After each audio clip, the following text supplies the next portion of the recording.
Ça y est, enfin, l'UFC tourne la page. Jon Jones, le GOAT devenu fraude, mais vraiment fraude. C'est terrible, tout a commencé par la conférence de presse à Bakou. Dana White s'est enfin montré et en gros c'est lui qui a sorti l'annonce. Jon Jones annonce qu'il est officiellement à la retraite. Thomas Spinal devient champion poids lourd officiel de l'UFC. Ensuite on a Jon Jones qui annonce sa retraite dans un post. On vous dira ce qu'on en pense qu'il a mis sur X, où ça y est, il entérine finalement la fin de sa carrière. Et dans la foulée, une nouvelle affaire judiciaire pour Jon Jones. Bref, bizarre. La totale. Coïncidence. On ne sait pas. Quel héritage pour Jon Jones, quelle suite pour Thomas Spinal devenu champion indisputé, et surtout, ça sent bon pour notre Cyril Gane national. On va voir tout ça ensemble. C'est parti, générique. Winamax te rembourse ton premier pari en cash si celui-ci est perdant dans la limite de 100€ et en plus avec le code LASSUEUR10, 10€ supplémentaires en cash. Attention, les jeux d'argent sont interdits aux mineurs. Jouer n'est pas une alternative au travail et ne permet pas de s'enrichir, donc jouez de manière responsable. Bon, le run le plus triste de l'histoire de la catégorie Heavyweight touche à sa fin. Jon Jones saura effectivement esquiver Thomas Spinal. Est-ce qu'on commence directement par lire le post de Jon Jones qui annonce sa retraite, Rust ? Je le laisse sous les yeux, si ça... Ouais. Pareil, et puis je l'ai traduit sur DeepL, donc c'est toi qui vois. Mais quand même, juste avant que tu ne le lises ou que je le lise, on va quand même... C'est fou de se rendre compte que Thomas Spinal avait raison. Il a mis Jon Jones à la retraite sans même avoir à le combattre. Et ça... c'est terrible, mais toute l'histoire est terrible et je pense que ça va vraiment ternir son héritage. Donc le poste de Jon Jones, aujourd'hui j'annonce officiellement ma retraite de l'UFC. Cette décision est le fruit d'une longue réflexion et je tiens à prendre un moment pour exprimer ma plus profonde gratitude pour le parcours que j'ai vécu au fil des années. Depuis la première fois où j'ai mis les pieds dans l'octogone, mon objectif a toujours été de repousser les limites de ce qui était possible dans ce sport. Être devenu le plus jeune champion de l'histoire de l'UFC, avoir défendu ma ceinture contre certains des meilleurs combattants du monde et avoir partagé des moments inoubliables avec les fans du monde entier sont des souvenirs que je chérirai à jamais. Ça on sent que ça vient du cœur. J'ai connu des sommets incroyables mais aussi des épreuves difficiles. Chaque défi m'a appris quelque chose et m'a rendu plus fort en tant que combattant. J'avais pas vu. Attends. Oui. Il a dit chaque défi m'a appris quelque chose. Eh oui. Oh là là, on va y revenir. En tant que combattant et en tant qu'homme, je tiens à remercier l'UFC, Dana White, Hunter Campbell, Lorenzo Fertitta, Dieu, ma famille, mes entraîneurs, mes coéquipiers et tous les fans qui m'ont soutenu à chaque étape. Votre fidélité, votre confiance ont toujours été mon socle. Oh, c'est terrible. À mes adversaires, merci d'avoir fait ressortir le meilleur de moi-même et pour le respect que nous avons partagé dans et hors de la cage. Alors que je referme ce chapitre de ma vie, je me tourne avec enthousiasme vers de nouveaux défis et opportunités. Le MMA fera toujours partie de moi et je suis impatient de continuer à contribuer à ce sport et à inspirer les autres autrement. Merci à tous d'avoir fait partie de ce voyage exceptionnel. Le meilleur reste à venir. Honnêtement, dans une situation normale où le mec a fait le taf et a tapé tout ce qu'il y avait à taper, oui, je tire mon chapeau et je dis respect Jon Jones. Le problème, c'est que là, tu devais affronter Thomas Spinal et tout le monde sait que ta retraite n'est pas sincère et moi, ça me fout vraiment le seum. En fait, ce qui est extraordinaire, c'est à quel point tu peux, lire les choses différemment en fonction de là ce qu'il raconte. Enfin, le fait qu'ils disent chaque défi m'a apporté quelque chose et j'en ai tiré quelque chose. De dire ça le jour où il est révélé que en fait encore une fois tu étais sur la scène d'un accident en état d'ébriété et tu t'es barré à pied et on va vous en parler aussi de ce qui s'est passé et ce pourquoi il est incriminé. En fait, si c'était pas dramatique, ce serait vraiment un sketch marrant. Tellement c'est un cirque en fait ce qui s'est passé encore une fois. Et donc la même chose qu'en 2015 quand il avait quitté les lieux. Donc en fait non. Alors déjà en dehors de sa vie professionnelle, visiblement il a rien appris. Ça c'est sûr. Pour sa carrière professionnelle, c'est quand même effectivement fort de café d'avoir toutes ces grandes phrases après. Et là on sent. Enfin, je sais pas ce que t'en penses, mais on sent que tout ça, ce qui se passe, que Dana White en parle comme ça en conférence de presse, que Jon Jones fasse ce poste-là, peut-être plus ou moins rédigé par ChatGPT,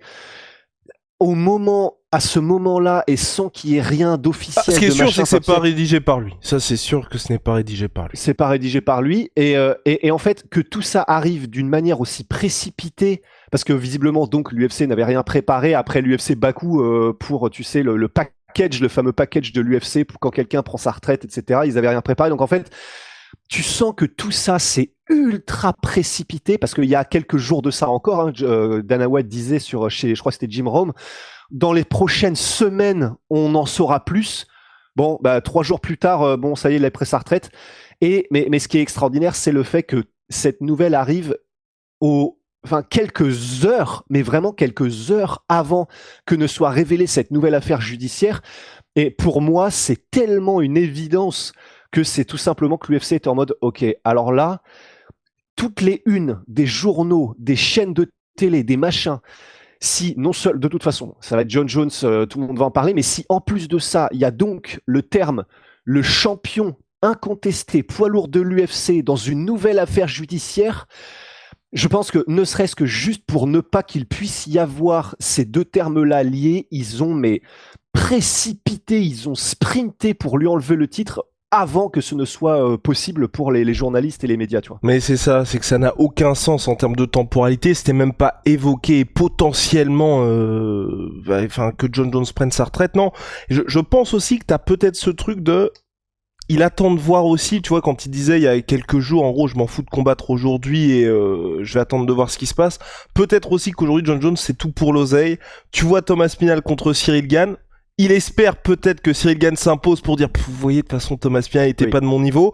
T'attends tranquillement qu'il fasse ses combats et dans 1 ou 2 ans, il revient, il récupère le gros chécos et puis bye bye. Je pense que c'est surtout ça aujourd'hui. Et que l'UFC aussi, on avait marre d'attendre parce que c'est vrai que là, Thomas Spinal, ce qui est bien, c'est qu'il va revenir, il veut être actif aussi. T'allais pas inlassablement gâcher son prime. Et puis t'avais aussi cette question, on parlait beaucoup des droits UFC. Les nouveaux droits commencent en 2026. Bon, un comeback de John Jones après sa retraite en 2026, ce serait possible aussi. Ouais, d'autant plus que il l'a plus ou moins évoqué là dans cette fameuse interview avec les Nelk Boys où il s'est barré au bout de, je crois que c'est 15 minutes, à la simple mention du nom Thomas Spinal. John Jones s'est barré immédiatement de l'interview. C'est vous dire à quel point Thomas Spinal vit dans sa tête. Mais peut-être, et dans cette interview des Nail Boys, donc John Jones disait, je sais plus, mais c'était un truc du genre, je veux pas utiliser le mot la retraite et machin parce que j'ai le combat dans le sang et que j'aurais toujours envie de compétitionner. Et c'est pour ça. Mais en tout cas, ça y est, là donc, que ça lui plaise ou non, l'UFC a dû en urgence absolue lui retirer le titre et maintenant c'est Thomas Spinal le champion. Et c'est intéressant pour la catégorie, bien évidemment, parce que enfin ça va bouger. Et d'ailleurs, on en profite quand même. Heureusement, il n'a pas battu, tu sais, le record de longévité de Cain Velasquez. Ça s'est joué à quelques jours. Ça s'est joué à quelques jours et Dieu merci en vrai, parce que pour le coup, Cain Velasquez, il n'a pas fait beaucoup plus de combats en 2 ans où il était champion UFC incontesté. Mais déjà, lui, c'est parce qu'il était blessé. C'est-à-dire qu'il était censé faire la revanche contre Verdum assez tôt en 2014, mais je crois qu'il s'était pété le genou ou un truc comme ça. Donc lui, c'est pas parce qu'il voulait pas, c'est parce qu'il ne pouvait pas, Cain Velasquez. En plus de ça, on rappelle, juste là, ça fait beaucoup de choses qui viennent en même temps, mais finalement, c'est un peu l'urgence de la situation qui l'oblige. Mais, enfin... L'UFC, on rappelle, on n'a pas les preuves, mais c'est ce que disait Ariel Wani, c'est ce que disait à peu près tout le monde qui était dans le milieu. Tu sais, tu parlais d'argent et le fait qu'il reviendra pour le gros chécos John Jones. On rappelle que toutes les sources fiables disent que l'UFC lui avait déjà donné les millions et les dizaines de millions que John Jones réclamait pour le combat, et c'est John Jones qui a, malgré le fait qu'on lui donne l'argent qu'il demande, et ça devait pas être un petit montant, refusé quand même le combat contre Thomas Spinal. Je le rappelle comme ça. Ce qui est dingue. Hein. Mais vraiment, cette histoire, tu vois, j'espère qu'à tête reposée d'ici quelques années, quand les langues vont se délier enfin, on aura le fin mot de l'histoire, tu vois. D'avoir les montants, d'avoir la temporalité, parce que c'est dinguissime que le plus grand de tous les temps, l'un des plus grands de tous les temps, ait autant esquivé les gens comme ça. Un mec pour lequel son héritage est si important et pris les fans pour des cons, et vraiment, s'il ne revient pas, s'il n'affronte pas Thomas Spinal, ou le mec qui finit par battre Thomas Spinal, si quelqu'un bat Thomas Spinal un jour, je pense que ça va salement ternir son bilan et tout ce qu'il a pu accomplir. Déjà, là, le simple fait qu'on fasse ce podcast où, grosso modo, on l'enterre, mais parce qu'on est dégoûté en tant que fan, alors que théoriquement, John Jones qui prend sa retraite, on devrait faire un podcast en mode tout ce qu'il a accompli et machin. Oui. Et là... Vas-y, pardon. Vas-y. Et je voulais dire, tu le gères, si tu dois le faire, en fait, tu le gères à la Georges Saint-Pierre. À savoir, tu bats Miocic, dans la foulée, tu prends ta retraite. Comme ça, les gens, ils ont un peu le ça. Oui, tu m'as dit, j'ai dit. T'as dit Miocic. Oui, mais dans le sens, pardon. J'ai fait deux, enfin, dans le sens. Faire comme Georges Saint-Pierre, donc tu bats un mec de Bisping et John Jones qui bat Miocic, et dans la foulée, il dit je prends ma retraite. Parce que Georges Saint-Pierre, il y avait Whittaker qui lui apportait rien, ont été dégoûtés, mais comme il fait ça dans la foulée, t'as pas ce truc où tu fais chier tout le monde, il y a un face-à-face, les gens sentent que ça va se faire, à la fin tu fais ouais, non, en fait, je sors ça de nulle part, je prends ma retraite. Si il avait battu Miocic et ensuite c'est terminé, on aurait eu un peu de mal, mais on aurait pu un peu plus le comprendre. Là, la temporalité catastrophique, le message catastrophique, le fait qu'il y ait des nouveaux problèmes judiciaires aussi. Enfin bref, c'est du John Jones de ce qui se passe depuis le début de sa carrière qui fait que le gars avait tout pour être le Michael Jordan de ce sport. Et finalement, voilà, du début à la fin, au moins il aura été fidèle à lui-même dans cette gestion particulièrement catastrophique. Mais bon, mais je pense que c'est un truc, tu vois, mine de rien, dans 15 piges, on continuera d'en parler en mode putain. Le mec a quand même réussi à aussi foirer sa retraite, quoi. Il a tout foiré du début à la fin. Alors, bien sûr, hein, il a aussi, faut qu'on en parle. Il a eu une carrière exceptionnelle, bien sûr. Il faut qu'on rappelle malgré tout que pour plusieurs combats, quand même, il est tombé pour usage de produits dopants. Mais, disons, si on veut vraiment lui rendre hommage et honneur, on peut quand même dire, à une époque en tout cas, à l'UFC où c'était la fête du slip en termes de contrôle antidopage, donc il n'y en avait quasiment pas, quand il est vraiment arrivé, qu'il est devenu champion au début, il a éclaté tout le monde. Donc, quand il était sur un pied d'égalité, il a éclaté tout le monde à cette période-là. Mais même après, je veux dire, chez les heavyweights, ce qu'il a fait contre Cyril, ce qu'il a fait contre Miocic, enfin, je veux dire, dans la cage, personne ne l'a jamais battu. Voilà, il y a eu des combats très serrés quand même contre Dominique Reyes par exemple, où là c'était vraiment chaud, ou Thiago Santos. Thiago Santos, pardon. Donc, mais factuellement, en tout cas, sur Wikipédia, Sherdog, Tapology, il n'a jamais perdu effectivement. Donc oui, il y a une énorme, immense carrière, ça c'est une évidence. Pour moi, il n'est pas le GOAT, pour moi il n'est plus le GOAT. Et en plus, vraiment, est-ce qu'on peut le dire ? Pour moi, je vois même pas une situation, mais ne serait-ce que proche de celle-là. Est-ce qu'on peut dire que John Jones qui esquive Thomas Spinal, c'est la plus grosse esquive de l'histoire du MMA ? Oui. Franchement, oui. Oui, on peut, et je pense, là, on vous invite à participer en commentaire sur Spotify ou sur YouTube, mais pour moi, la plus proche, ça aurait été Tito Ortiz qui esquive Chuck Liddell, mais alors là, il faut remonter à l'époque, et donc c'est en termes d'impact, c'est même pas non, le quart ça n'a rien à voir, parce que là, t'as fait galérer les fans. En fait, t'as fait galérer les fans, à un moment où on y était, visiblement, Dana White aussi y croyait, donc c'est ça, il a aussi berné quelque part un petit peu l'UFC, t'as mis vraiment un peu dans la merde, hein, toute une catégorie, parce que les Volkov, Cyril Gane, Pavlovich, non pas Jairzinho, wow, je suis ouf, Jelton Almeida, ils ont attendu à cause de toi. Thomas Spinal, il a perdu une année de son prime. Enfin, faut quand même se rendre compte, hein, dernier combat de Thomas Spinal, c'est Curtis Blades, c'était le 27 juillet, enfin c'était fin juillet 2024, les gars. Donc non, je pense que dans l'histoire, t'as personne qui a autant fait galérer une organisation des combattants. C'est très fort, très très très fort. Ah, masterclass. Et puis on peut même ajouter, au-delà de ça, dans le côté attente, sa fameuse blessure qui aura décalé d'un an le combat contre Stipe Miocic et qui avait déjà fait péter un câble de tout le monde. Mais Rusty, il y a quand même des bonnes nouvelles. C'est Thomas Spinal qui devient champion undisputed, pas de la manière souhaitée, mais au moins on avance et on retrouve un peu de normalité. Et c'est vrai que là, je sais pas ce que t'en penses, il y a 2 pay-per-view au mois d'octobre du côté de l'UFC. Je vois bien un Cyril Gane, Thomas Spinal pour le titre undisputed au mois d'octobre. Bah moi aussi, on a vu Almeida là hier qui a fait un énorme pressing sur tous les postes, sur tous les postes, sur tous les postes, et qu'il a envoyé des bastos à Cyril, mais parce que tu sens donc bien qu'Almeida a compris que probablement que le title shot allait aller à Cyril. Et on rappelle peut-être pour ceux qui n'ont pas suivi en une seconde, pourquoi est-ce que c'est Cyril Gane qui risque d'avoir le prochain title shot ? Eh bien tout simplement parce que c'est le seul qui n'a pas affronté Thomas Spinal, et donc le seul qui n'a pas été terminé en 1 minute par Thomas Spinal, hein, grosso modo. Jelton Almeida aussi, mais Jelton Almeida est un petit peu moins bankable que Cyril. Donc, et derrière dans les classements aussi. Et derrière dans les classements, absolument. Cyril est sur une victoire quand même. Donc ça a le plus de sens, bien que le combat était très serré contre Volkov le dernier. Ça a du sens, beaucoup de sens, que l'UFC organise ce combat entre Cyril et Thomas Spinal. Donc c'est pour ça que il a sorti le vent du boulet à Almeida et qu'il est en train de tout faire là pour essayer de récupérer le truc. Mais bon, je pense que l'UFC s'en tamponne l'oreille, mais alors d'une force. Et donc effectivement, ça risque d'être Cyril qui aura le premier shot.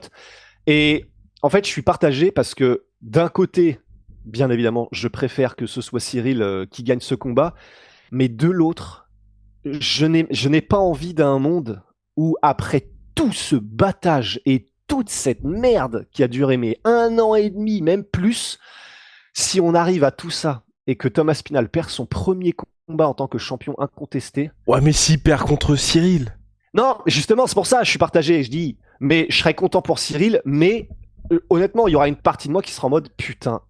John Jones, t'inquiète même pas qu'il aura le tweet prêt. Il est prêt. Il est prêt à dégainer. Mais en fait, s'il y a le combat contre Cyril, pour moi, soit c'est très bonne nouvelle si Cyril gagne, parce que bah voilà, Cocorico, et vous savez, on sera tous très contents. Soit Cyril perd, et ça établit Thomas Spinal en tant que vrai nouveau phénomène de la catégorie, parce que même avant d'être champion undisputed, bah il a eu un run où il aura battu tout le monde, et le dernier qui restera là, ce sera Jailton Almeida. Donc quoi qu'il arrive, s'il y a ce combat entre les deux, je trouve que c'est top. La vraie question pour moi, c'est après le combat Cyril à Spinal, que ce soit pour Cyril ou pour Thomas Spinal, ah putain, c'est un peu le désert dans cette catégorie.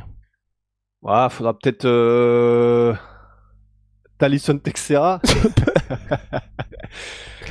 Non, c'est le désert. C'est chaud, hein. C'est très très chaud. Mais en tout cas, on aura au moins ce combat qu'on veut voir depuis très longtemps. Malheur aux perdants, ça c'est sûr. Et c'est vrai que John Jones va particulièrement kiffer si c'est Cyril qui s'impose. En tout cas, moi je ne boude pas mon plaisir et vraiment je vois pas comment il pourrait faire. Parce que pourquoi, là, vous allez vous dire, on en avait même parlé avec Rust en off. Pourquoi il ne ferait pas Volkov contre Thomas Spinal? C'est si vous avez la mémoire courte, Volkov s'est fait rouler dessus, enfin pas rouler dessus parce que c'était pas particulièrement violent, mais bon, il n'a pas existé, voilà, plutôt il n'a pas existé face à Thomas Spinal, donc très compliqué de faire une revanche. Et même si Cyril gagne, oui, la décision des juges était controversée, il a 2 victoires contre Alexander Volkov. Comme tu l'as dit, il n'a toujours pas affronté Thomas Spinal, t'as le petit côté France-Angleterre qui joue, et puis je trouve que stylistiquement, il y a quand même une vraie intrigue entre un Cyril qui gère vraiment très bien ses combats, et un Thomas Spinal qui a le plus faible temps passé dans l'octogone au cours de toute sa carrière, tout simplement. Donc non, ça promet. Puis voilà, John Jones regardera ça tranquillement, et voilà, mais en tout cas, je suis content que ça avance enfin. Même pour Cyril, et tu donc, vois, franchement. Oui, c'est clair. Pour tout le monde, et oui, pour Cyril, enfin là, ça va faire du bien, là, la petite annonce.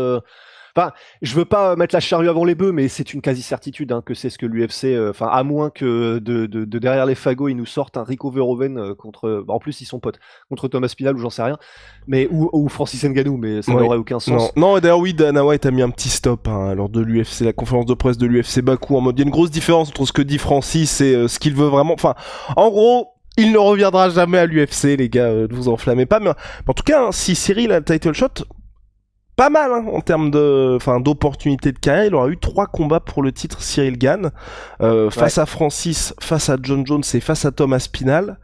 Bon, j'espère... Pas dégueu. Oui, c'est pas dégueu, et j'espère qu'il arrivera à convertir cette fois-ci. Et puis ce serait cool aussi contre Tom, parce que quoi qu'on en dise, même si c'est vrai, vraiment, je pense que pour moi et à mon avis, pour le monde entier, le fait qu'aujourd'hui on soit pas hypé par Thomas Spinal, Cyril Gane, c'est vraiment le combat contre John Jones qui a mis un petit coup en termes d'attente. Mais sur le papier, ça fait un petit moment qu'on l'attend, ce combat entre les deux, donc c'est pour ça aussi que intrinsèquement ça va être intéressant. Ouais, carrément. Non, ce serait vraiment un combat intéressant, et pour le coup, ça fait flipper par contre, parce que il n'y a pas un endroit où Thomas Spinal n'est pas bon, il n'y a pas un endroit où il peut pas terminer absolument tout le monde, et il l'a montré. Ça, j'aurais peur quand même.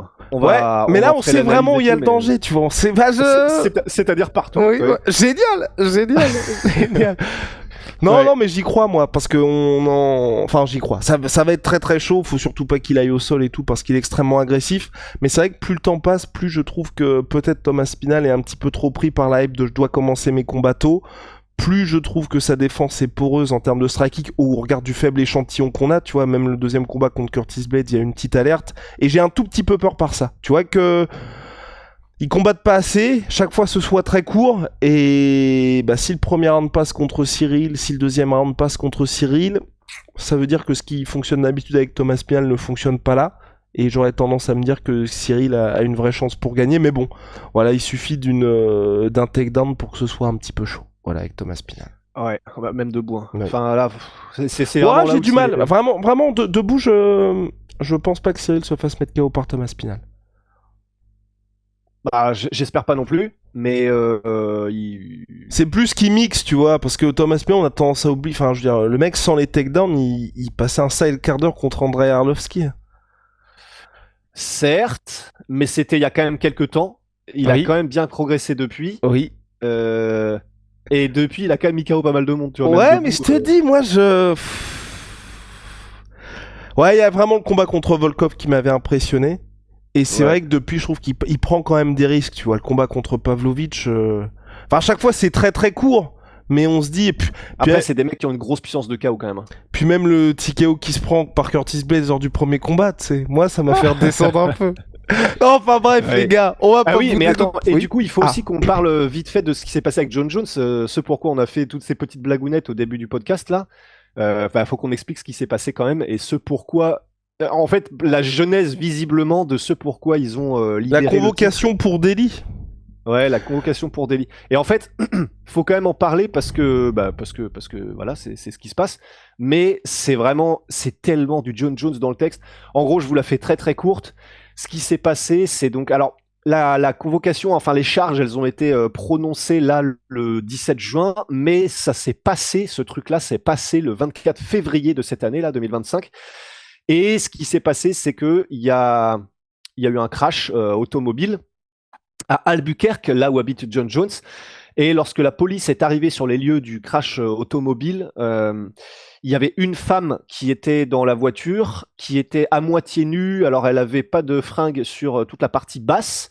Et quand les policiers sont arrivés, elle était complètement intoxiquée. Elle avait pris des champignons et de l'alcool, il me semble. Et elle a expliqué, quand la police est arrivée, que c'était John Jones, le conducteur du véhicule, mais qui s'était barré en courant. Ensuite, la police, du coup, appelle. Alors, c'est elle qui appelle lorsque la police était présente, il me semble, John Jones, sur son numéro, parce que visiblement, ils se connaissaient. Et là, en fait, c'est terrible, parce que heureusement, il n'y a pas eu de mort, c'est comme la femme enceinte en 2015. Heureusement, qu'elle était quand même blessée à l'époque, tu vois. Mais c'est tellement un sketch. La meuf, intoxiquée, avec la police à côté, appelle John Jones. La personne avec la voix de John Jones et qui correspond au numéro de téléphone de John Jones décroche le téléphone. La police ensuite... C'est pas lui, on te dit, c'est pas lui. Voilà, la police ensuite lui pose quelques questions et lui demande, mais en fait, vous êtes qui? Et la personne avec la voix de John Jones sur le numéro de John Jones aurait fait un espèce de ni oui ni non pour esquiver de dire qui il était vraiment, mais c'est tellement un sketch. Mais du coup, vous êtes qui, monsieur? Je sais pas, toi de me le dire. Enfin, à un officier de police, tu vois. Et ensuite, comment dire, ils sont allés et alors, ils les auraient aussi menacés de violence au téléphone, apparemment, tant qu'à faire. Et quelques heures ou quelques jours plus tard, lorsque la police est allée voir John Jones en présentiel, John Jones aurait dit ouais, elle est partie de chez moi, mais elle avait pris des champis et elle est partie de chez moi, mais grosso modo toute seule en voiture. Moi, j'étais pas là. On en est là pour l'instant, j'ai l'impression, mais je sais même plus quoi dire en fait, tellement c'est un cirque. C'est un cirque, John Jones. Le cirque John Jones ne s'arrêtera jamais, au moins, mais c'est ce qui reste un peu inquiétant, c'est qu'il a toujours ses déboires judiciaires, le monsieur, donc enfin, il n'aura plus en tout cas ses combats pour le sauver. Et donc elle est partie. Je sais pas si je l'ai dit, mais la personne qui était donc à moitié nue, sous champi et complètement intoxiquée, elle était, en tout cas, ça c'est une certitude, visiblement, même John Jones l'a dit, elle était chez John Jones. Et ensuite, là où il y a donc visiblement une différence de version, c'est John Jones dit elle est partie toute seule en bagnole. Enfin, tu sais, il dit ça normal en mode oui, non, mais elle avait pris des champis, de l'alcool, était à moitié à poil, mais elle est partie en bagnole comme ça. Enfin, c'est sa vie, tu vois. Ça ne nous regarde pas. C'était sûrement une pote, oui, pour John Jones, qui est un très bon père de famille, rappelons-le. Donc, voilà. Non, mais c'était une bonne amie, quoi. Et donc, soit c'est ça, c'est la version de John Jones, soit c'est la version de la meuf, à savoir. Mais c'est extraordinaire. La meuf, elle dit elle-même. Alors moi, je me souviens pas non plus de grand chose, c'est vrai, mais je sais quand même que c'était lui qui était au volant. Mais c'est vrai, je me souviens plus de grand chose. Mais donc voilà, il me conduisait, puis après il s'est barré à pied. Ça, c'est la dernière chose dont je me souviens. Enfin, c'est vraiment. Si ça n'était pas aussi dramatique, ce serait quand même très comique. Mais voilà, une tragicomédie grecque finalement. Finalement. Bon les gars, on a fait le tour sur Jon Jones. De toute façon, on vous tiendra au courant des actualités sur cette catégorie heavyweight qui est enfin de retour. Wicked One, moins 20% sur tout Wicked One. Alors style la gamme lifestyle, moi gamme sportive, je peux vous dire que ça fait plaisir en ces températures particulièrement estivales. Et puis NutriPure, les électrolytes. Là, ça envoie des watts sur le vélo et ça m'a carrément fait du bien. C'est marque française, made in France, code la sueur, moins 10% à votre commande supplémentaire. Ça régale comme Jaja. On se retrouve très vite, Big Rusty. Bye.